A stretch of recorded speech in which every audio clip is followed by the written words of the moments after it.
belonged to Donald Sterling. And here's what Doc Rivers had to say about the team's, quote, new chapter. This is an amazing new day in Clippers history. I couldn't be more excited to work together with Steve as we continue to build a first-class championship organization. I am already inspired by Steve's passion for the game, his love of competition, and desire to win the right way. And I know our players and fans are going to be inspired as well. On this note, according to Yahoo Sports, discussions on a contract extension for Doc Rivers are already underway, expected to begin soon. But here's the question, and I mentioned earlier, Stephen A., you brought up this idea in our morning meeting. Can L.A. truly become a Clippers town? Your take? Well, I'm not going to go as far as to say it'll become a Clippers town because we're talking about Laker Nation here, the Los Angeles Lakers, purple and gold. We know how this city is about its Los Angeles Lakers. But I will remind everybody that some of the things that have transpired have been incredibly alarming, and it can't be ignored. It's not just about the Clippers going to the semifinals of the Western Conference 2 of the last 3 years. It's not just about the fact that they have Chris Paul as a star with Blake Griffin as a star and elevating his game each and every single season. It's also about Doc Rivers being the coach. It's about a billionaire owner with incredibly deep pockets, okay, to do what's necessary, plus clearly having a willingness to spend. And it's about Jim Buss, not only his questionable leadership as a guy running the Lakers franchise from the basketball perspective, but because of how it's a family-owned business and they don't have the pockets that the Clippers have. And so when you look at it, yes, last year they were 27-55. It was a horrible season, reminiscent of 2004, 2005 after Shaq departed. It was Kobe's team then, and they started off 34-48 before they went on a string of consecutive winning seasons until this last year. So it's not like the Lakers have completely fallen off the map, but it needs to be noted that the respect that the franchise once garnered isn't even there. Skip, I'll remind you by saying this. When Byron Scott became the head coach of the Lakers, it was touching to see his teammates show up, but I remember how conspicuous it was that Magic Johnson grabbed the mic and said, "We are here to support our teammate." That's what he said. If it were Dr. Buss still alive, God rest his soul, Dr. Buss would have been mentioned preeminently in his soliloquy along with that of others because the respect that this Lakers organization had under his stewardship, it is not the same now that his son is there.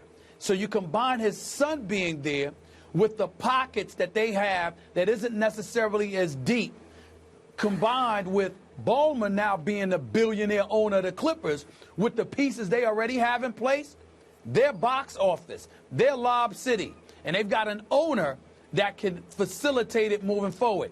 The Lakers don't have that, and that's where you have a problem. So it's Lakers Nation, but the gap is dissipating significantly, I might add. Can you ever see no gap? Can you see Clippers over Lakers? There we go. No. No. I wouldn't go that far. Wouldn't go that far. Okay, great. Okay, but I think you would agree momentum is building for the other tenant of Staples Center. Big time. The former stepchild known as the Clippers. I've never seen anything quite like this. I think the Clippers are astonishingly now able to turn the Donald Sterling nightmare into a big, momentous positive. They're going to have a rally at the house the Lakers built, Staples Center, in August. An August rally featuring Clipper Darrell and all kinds of T-shirts that say it's a new day to introduce the new owner.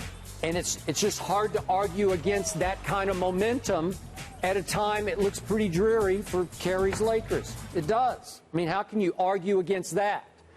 But to answer this question, I'm going to draw upon the years I spent working for the Los Angeles Times in Los Angeles, California. And I covered a whole bunch of Lakers games at the Fabulous Forum. Do you remember that, Stephen A.? That's almost before your time, yes, the I Fabulous do. Forum. Oh, I remember. I even covered a few Clippers games at the old sports arena, the dump that it was.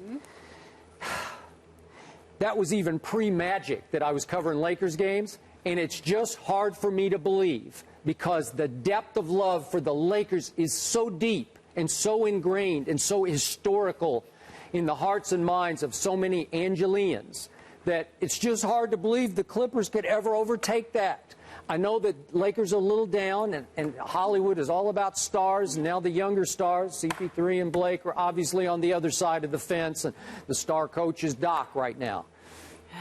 Okay, but still, I just can't come to grips with that concept that the Clippers will ever surpass the Lakers, because the Lakers are Los Angeles. Thank you. I Period. agree. End of story. Yes, and Clippers fans are going to be angry with me about that for sure. No, go ahead, Stephen A. Go ahead. Kerry, hold on, Miss Champion. I understand where y'all are coming from, and I will openly admit that there's a part of me that LA just feels better when the Lakers are relevant. They just do. I agree. Okay, they just do. But let's say this, y'all. Kobe Bryant's got 2 years left. You had cap room and couldn't get any of the marquee players to come and play for you. If you combine that with the fact that Doc Rivers is a master recruiter himself, Chris Paul is nothing to sneeze at, Blake Griffin, I mean, especially with the ESPYs, I'm still laughing over that skit he did with Drake. He's not only a star player, he's elevating his game to superstar status. Plus, he has his personality is beginning to really shine. All of those things combined with a billionaire, as far as I'm concerned, the only thing the Clippers need to do is get the arena to look like the Staples Center looked during Lakers game. Mess with the lights a little bit, change the colors, the floor, because it looks whack like right now. It looks like a high school gym. They got to change that up. But outside of that, if you continue to do this and the Lakers don't get somebody in the post-Kobe era, where are you going to be at? Okay. Where you going to be at? Well, you say momentum building, Laker Nation, the gap is closing. Yes, it is. I think you know what? I think you're trying to make a case for Clippers. I think you are. I think you are, in your heart of hearts. No. I think the Clippers are a better team, obviously. I think they're a more exciting team. They obviously are exceptionally well coached, and now they have exceedingly deep pockets. The combination of all of those things, with you being in L.A. at the same daggone arena, and the competition is a team fresh off a 27-55 season, relying on a dude that's entering his 19th season in the NBA, and you don't seem to have any fallback plan. I'm sorry, I can't ignore what I'm witnessing. I just can't. I will conclude by reminding you, you better root for the Lakers to return to glory so you have two excuses to get to L.A. during the basketball season, right? That is true. I do Put it in perspective. love LA. Considerate that, will he not? Considerate it. So anyway, Deontay told me this, and it'd be interesting. Over the last 3 seasons, the Clippers have had higher home fan attendance than the Lakers. Clearly, Laker Nation struggling. We will admit that. Still, LA